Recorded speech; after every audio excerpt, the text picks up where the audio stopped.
Welcome back to Hall of Fame Picture Stories here in the Hall of Fame garage. And we got a pretty long story here, so bear with me. But someone's got to do it. And pictures with no backstories are just another picture. So the significance of this is, if you notice the number plate, Grundig, that was a big sponsor back in the mid 90s. This is a downhill course. I believe this was Bromont, Canada, and God, see, once again, it's been so long I don't really remember. Anyway, this is the downhill course. Let's just go with that. And I believe this is one of the practice days because I notice I'm not wearing any knee pads or anything, so I'm pretty sure we were just checking out the course. So this is a short travel bike. Voodoo was the company, and Wheelsmith was the local shop, and CD was the shoe sponsor at the time. So anyway, this is an $800 a month mountain bike sponsor. I was in between sponsors before I started riding for Jeep, Ross bicycles, and Jeep Chrysler cars was the manufacturer. So anyway, moving on to a long picture story here.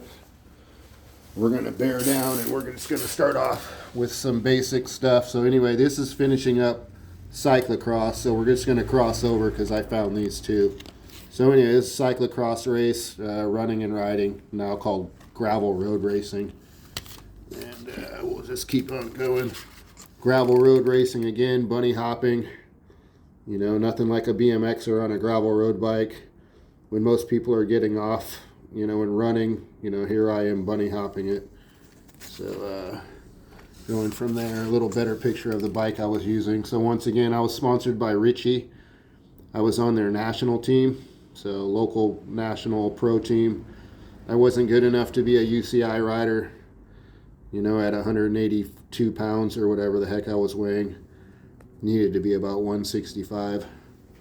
But anyway, I did well in terms of, you know, local national team rider. So here's more downhill type stuff.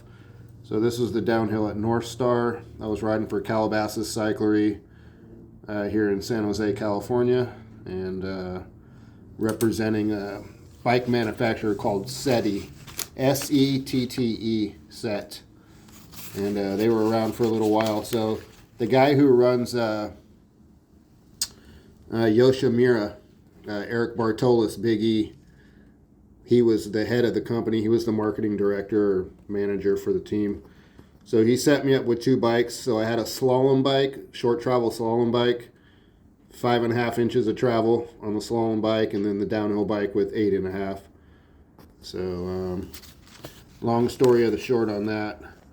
And then once again, just some pictures when I was riding for the Ritchie downhill team.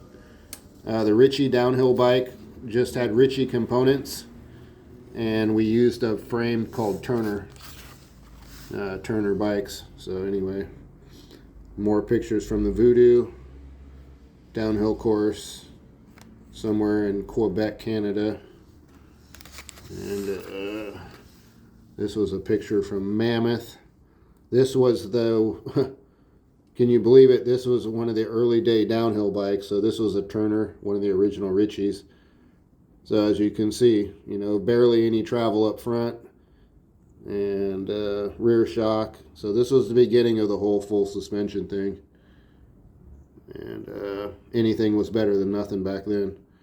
And then the knee pads and shin guards, those were Hammer. So those were BMX shin guards and knee pad combination. And this was the slalom. I'm blowing up the slalom. So what happened in this picture is that the mountain bike components really weren't made very well back then. And obviously as a BMXer, we were riding the bikes far more aggressively than they were ever built to be. So what happened was that I went into this berm, and I pushed into the berm so hard, if you notice, the handlebars stripped forward. So if you look at the handlebars pushed forward, and then my hand came off the grip, and I went down. And this was when I was winning the, you know, what was called the World Cup finals at the time for Mammoth. So anyway, so I guess you can say that's the first World Cup I lost from a technicality.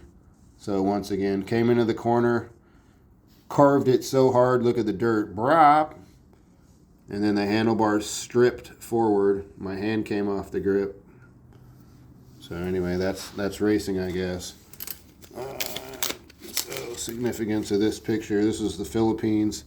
Me and my teammate Pistol Pete, we went over to the Philippines and tested mountain bike parts and tires and stuff. Got to ride their downhill course. Same Philippines picture. Took a boat to an island and rode the downhill course on the island. Here I am, got to test a European bike by a manufacturer named Scott. And this was one of the first carbon mountain bikes. And this fork, the significance of this fork is this is one of the first Marzocchi forks before they came to the United States and went public with their fork over here in the States. So this fork, the significance was it had a lockout. Now 90% of the mountain bike forks can be locked out or, open, meaning having full travel. So these were the first lockout forks. And then once again, this was one of the first carbon fiber downhill bikes with an internal rear shock. So yeah, pretty trick for the time. Even by today's standards, it'd still be considered pretty trick. Another downhill photo of what was considered a downhill bike back then.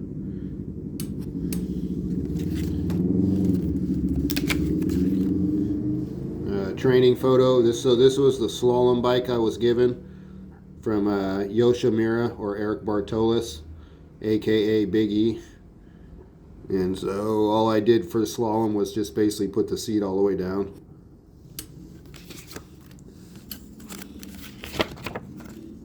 And this was the Philippines downhill course. And that was pretty cool. So the Philippines downhill course really wasn't technical. It was just like a big fire road. And you just bombed down it. And it was more of a mammoth type of deal. 4-minute downhill. More pictures at the bottom of the downhill. Practice day.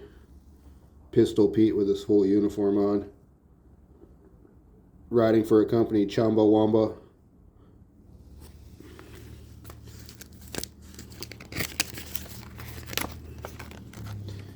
And us just chilling after a day of mountain biking.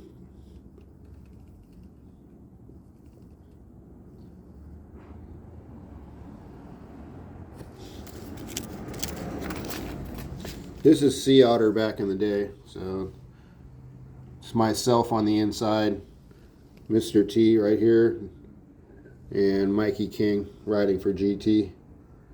And I believe I beat Mikey.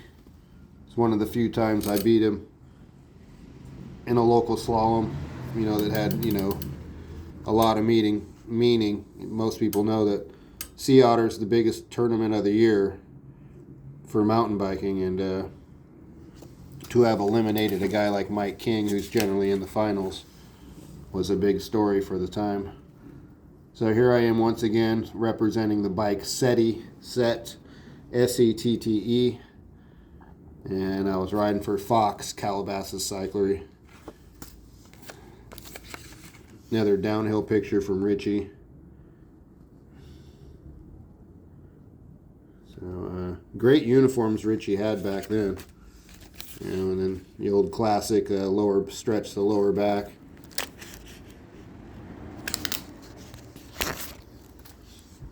More pictures from the Philippines. That's a Yeti downhill bike, Lawwell signature.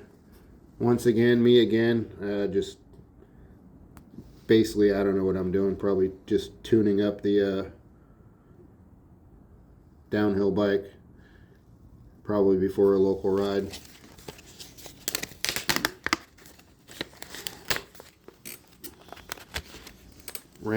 Random BMX shot, ABA Grand Nationals.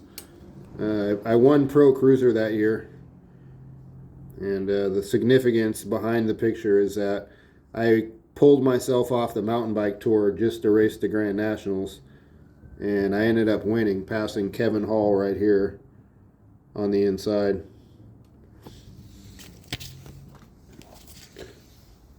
And this is myself, Wade Boots.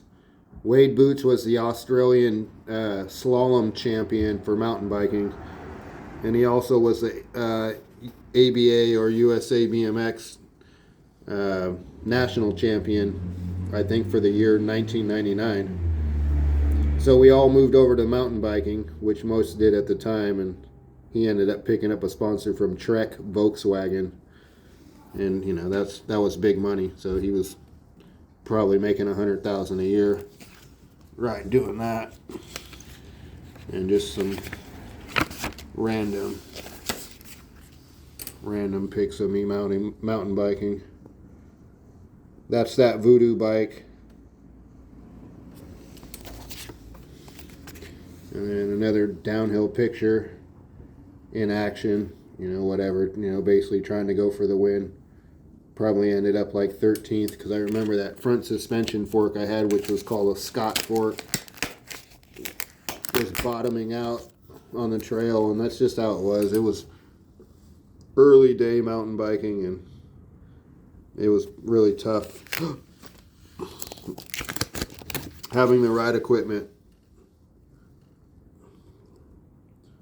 So this was one of the early day flat slaloms.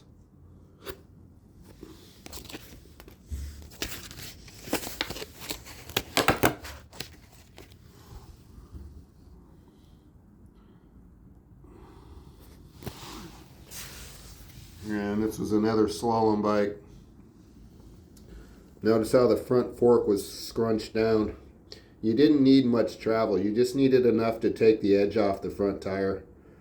So I ran a short travel front fork, a BMX stem, chromoly slalom bars, BMX pedals that were basically like Kruppy imitations, 175 cranks. I ran a Barry Burke Fox shock with an 850 coilover spring.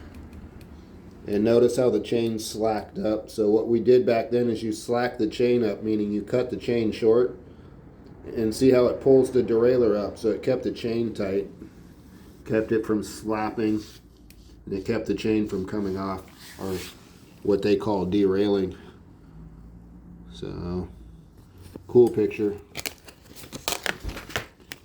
I got to do some ads for Reebok. So here's that. So Reebok was getting into mountain biking, so that's basically everything they made. So boots, socks, cycling shorts, jacket, helmet, gloves. So that paid me some money for a little bit. And then here's just a random slalom shot around the flag. Check out the tires of the day. Yep, early day mountain biking. This was a cool shot, World Cup shot. This was Vermont, East Coast. Probably doing about 35 miles an hour here, because they didn't really have very many jumps in the course. It was pretty much just hang on and go around the flags. So a lot more scary than I think today's courses that are cookie cutter. You know, everything has a berm, and you know where you're going. So this is one of my last downhill races. I won the North Star Downhill Championships 2014, I believe it was, and it ended up being a mud race. So that was a good one. So yeah, North Star 2014, MR.T. Local North Star. Well, I won the overall, so basically I was the downhill champion for the season. And the significance of this was they were talking about how I was a professional cyclist and how I had moved into downhill and dual slalom. And basically what was going on. So I guess that's when it was, March 15th, 1995. And then once again, I was representing Reebok. So it's funny, as soon as you put Reebok on yourself, and now the newspapers want to talk to you and big media. So I capitalized on it for a while. I'm pretty sure I was able to pay rent that month. And then we're coming to the end. There's another North Star picture. Just some random shots that people will take. And I usually try to find that photographer and go, hey, did you get a couple shots of me? And usually they'll give them to me. So that's kind of what we're looking at right here. And then, you know, also there's just some basic stuff. This was kind of a collage that was made at one point.